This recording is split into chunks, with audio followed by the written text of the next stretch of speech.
যে ওপেনিংটা কিন্তু আলটিমেটলি সকলেই করবে। আমাকে নিয়ে হাসি ঠাট্টা করছে, আমি কোনো প্রতিবাদ করিনি। বাংলাদেশের জনপ্রিয় ঢালিউড অভিনেত্রী অপু বিশ্বাস সামাজিক মাধ্যমে ট্রল, শোরুম উদ্বোধন নিয়ে সমালোচনা, এমনকি শাকিব খানকে নিয়েও এবার মুখ খুললেন এই তারকা। সম্প্রতি এক অনুষ্ঠানে অংশ নিয়ে গণমাধ্যমের সামনে খোলামেলা কথা বলেন অপু। সামাজিক মাধ্যমে শোবিজ তারকাদের নিয়ে ট্রল করা এখন প্রায় নিয়মিত ঘটনা। অপু বিশ্বাসও এর বাইরে নন। এ প্রসঙ্গে অপু বলেন, যারা বড় মাপের মানুষ তাদের নিয়েই ট্রল হয় বেশি। দেশের রাষ্ট্রনায়কদেরও ট্রল করা হয়, তাদের ছবি বিকৃত করে বিভিন্ন কন্টেন্ট বানানো হয়। তার ভাষায় যাদের ফেস বেশি পরিচিত তাদেরকে নিয়ে কন্টেন্ট তৈরি করলে ভাইরাল হয়, তাই আমাকে নিয়েও করা হয়। অর্থাৎ তিনি বিষয়টিকে ব্যক্তিগত আক্রমণ হিসেবে না দেখে বরং জনপ্রিয়তার অংশ হিসেবেই দেখছেন। বিভিন্ন সময় শোরুম উদ্বোধনে অংশ নিতে দেখা যায় অপু বিশ্বাসকে। এ নিয়েও সমালোচনার মুখে পড়েন তিনি। কিন্তু অপু স্পষ্ট জানিয়ে দেন, কোনো কাজই ছোট নয়। আমরা শিল্পী, আমাদের উপস্থিতির মাধ্যমে একটি বার্তা মানুষের কাছে পৌঁছে যায়।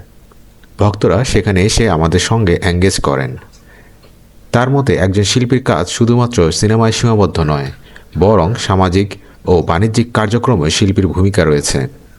কথা বলার এক পর্যায়ে উঠে আসে সাবেক স্বামী ও ঢালিউড সুপারস্টার শাকিব খানের প্রসঙ্গ।